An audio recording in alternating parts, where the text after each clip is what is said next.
All right, Howdy Lake students, you guys asked a bunch of questions from our session of Sex to the Max last night, so I wanted to answer those now. By the way, this is my office. That's that prayer wall I'm telling you all about all the time. This is my desk. I look at you guys and pray for you every single day. So for real, shoot me pictures so I can add or update your photo up on the prayer wall. But don't stare at those while we're talking right now, right? I want to answer your questions. Hopefully this won't take too long. You asked some really great ones. So let's jump in. Here's the first one. Can you get pregnant anytime during the month, or is it only during certain days? So this is a physiological question, not a biblical question. The biblical answer, though, is yes, you can get pregnant at any time during your girls. We would call it your cycle, right? And by the way, we are talking specifically about girls. I have to say that now. No boys can't get pregnant. That's important to say. God can give you a baby anytime he wants in your cycle. That being said, the most common time, like the vast majority, like the 98% of the time when a woman gets pregnant is during her ovulation time in her menstrual cycle. And that's a 5 to 7 day window when your body is actually ready to reproduce. And that, yes, your body's even as you hit puberty, that's when that cycle starts, right? Some of you are there already. I will say this, and this is important to know in relation to this subject. During ovulation, the proper phrase is your libido increases. And I bring that up just to simply say, if you're going, what's libido? That's your sexual desire. This happens with most women. Your sexual desire goes up when you're ovulating because your body's going, hey, it's time to get pregnant, right? You need to know that just from the standpoint of you're I don't want to say you're more vulnerable, but you just need to be more mindful of your actions, right? Because you're a little more prone potentially to make a decision that you wouldn't make otherwise because your brain's going, just firing off going, hey, it's pregnant time, it's pregnant time, it's pregnant time. So again, just be mindful of that. Be mindful of your own body. This is good for everybody. Just be mindful of what's going on with your own body and make wise decisions from there. Next question. This one made me laugh. This is the first question I've got that really made me laugh. So I'm going to read it exactly how it is. Why does my butthole itch so bad?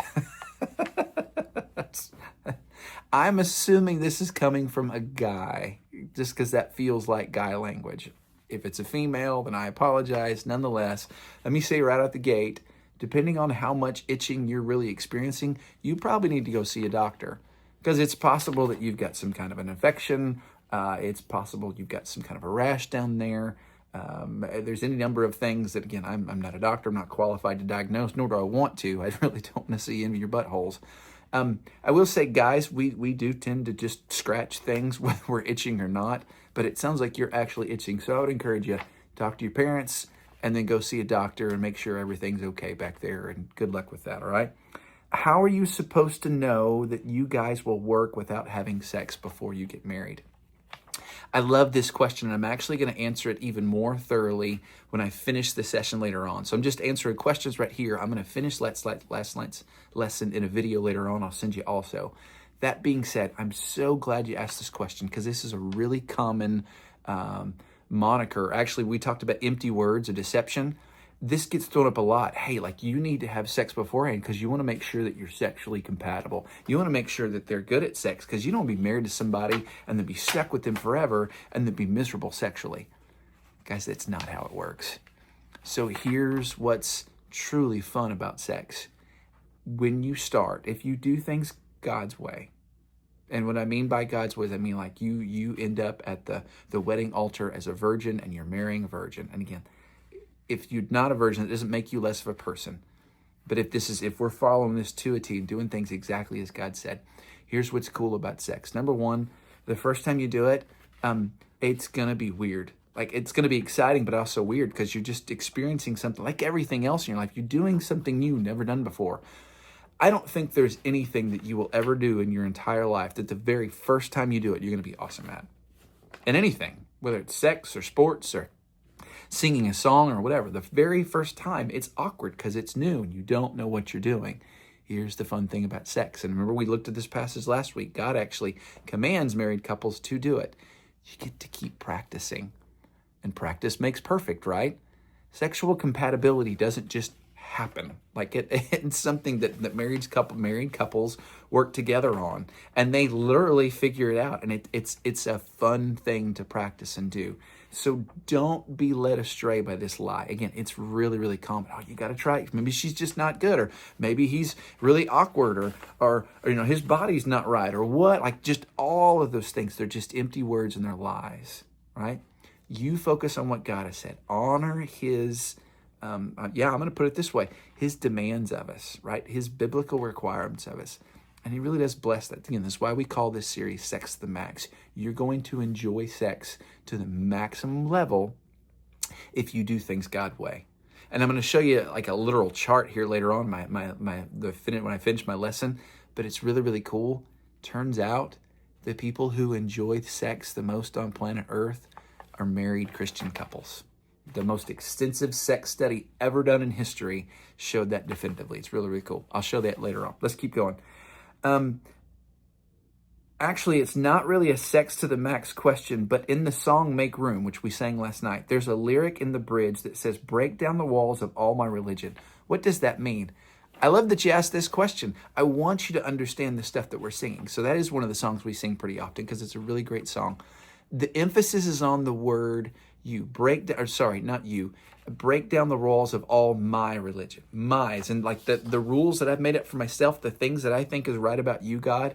I want you to take all that away. Lord, give me your truth. That's what we're singing there, Lord. Everything I think I know about you, get rid of that. Everything I think I'm supposed to be doing, get rid of that. You show me your truth. You develop my religion. Really, it's my relationship, right? You develop that because your ways are better. That's why we keep singing that bridge. That's an awesome question. Thanks for asking that. Is it true that your body has to release or require sex? Again, really common lie. I'm so glad you asked it. No, you don't actually require sex. You don't. Now, your brain might tell you, I have to do this or I'm going to die. You really don't. There have been plenty of people on planet Earth who have never had sex before. And they died at good old ripe age, and it wasn't because they didn't have sex. Now, did God create some things in our body that cause a release? Yeah, it's called a nocturnal emission. And it's not just a guy thing. I learned this fairly recently. I was under the impression nocturnal emissions are just what happened to dudes. But it turns out, girls, you can have this too. Literally, it's a process of your body ejaculating in your sleep, which sounds super weird, and it is pretty weird. And so I wanted to say to you, if that happens to you, by the way, it might not happen to you. Not everybody experiences these. But if it happens to you, don't freak out. Okay? Truly, like, get up, clean yourself up, go put your dirty clothes in laundry. You don't have to explain to your parents, although it's okay to explain to your parents what happened. Your mom probably knows already what happened, and they're going to wash your clothes like normal, and everything's going to be just fine. But again, not everybody experiences nocturnal emissions, but you won't die if you have sex. Now, you might feel that pressure, and usually that pressure is a result of us breaking God's law. So, for instance, remember we talked about masturbation last night? If you've already started doing that, it's not that your body's requiring that release, you're just desiring it. Like you want, more chocolate. Like I had chocolate one time, that was really good. I want it again. I really want it again. That was so, so good. Or tacos or whatever. Like there are things that we do, we really like it, we want to do it again. That's what you're experiencing if you've already had sex. You're desiring to do that again. But you're not going to die if you don't, I promise. Like that God has built into your bodies ways to experience that release. That's not a good word, but your body takes care of itself, truly. So that's again, great question. Last one, is sexting having sex before marriage? So we gave the definition of sex last night and made the emphasis on it. It's the consensual touching of sexual organs with the intention of sexually stimulating, right? So you might be thinking, okay, well, I'm not touching. I'm seeing sexual organ, but I'm not touching. When you say sexting, I'm assuming you're working on the assumption that you're actually sending naked pictures. So let's talk about that. Number one, yes, it is a sin. And it's a sin for a couple of different reasons. Number one, you got to know, guys, this is illegal.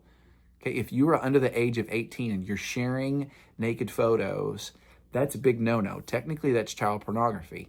I would refer you to one of our connection group leaders. I wish he was with me right now, Alan Shepard. This is what he does for a living. He's a police detective, and he has to deal with those all the time. Now, so you're breaking the law. That's the first sin. But number two, the second sin is you're actually not only are you lusting after another person by looking at that photos, but you're also inciting lust in somebody else by sending that photos. And really, that's the idea behind sexting, right? Hey, look at me. Now, maybe you sent the photo because your boyfriend or girlfriend said, hey, like, I really want to see you. Send me one of those photos. Either way, guys, that's a no-go. Don't do that. Remember that line principle we were talking about last night where I said, don't think about it in terms of, hey, I've crossed the line, therefore I've sinned. Yes, in that instance, yes, you have sinned. But think about it in a bigger term of this. Is sending maybe you're not naked, maybe it's just kind of a sensual photo. But is your intention of sending that, are you trying to incite lust? Remember when we talked about lust last night being really, that's idolatry, right? And is you inciting that lust, is that causing that person to desire Jesus more? Or is that causing that person to desire you more? And that's why we do that, right? Like I want to be desirable. I want to be loved. I want to be liked. I want to be appreciated. I want people to think that I'm just pretty hot or whatever.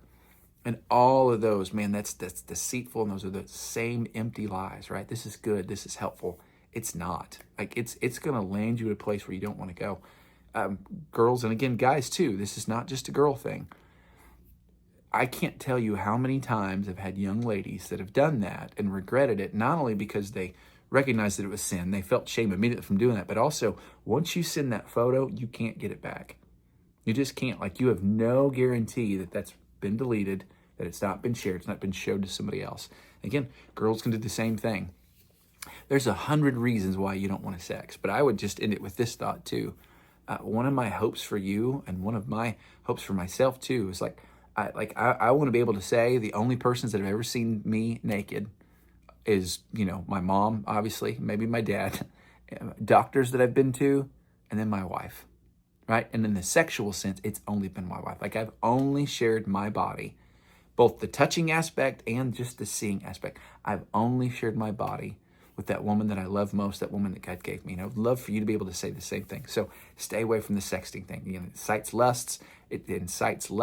It's breaking the law. You don't know where that picture's going. And it's just not helpful, I promise. Guys, I love y'all. Love your questions. Keep them coming. We'll see y'all later. Bye.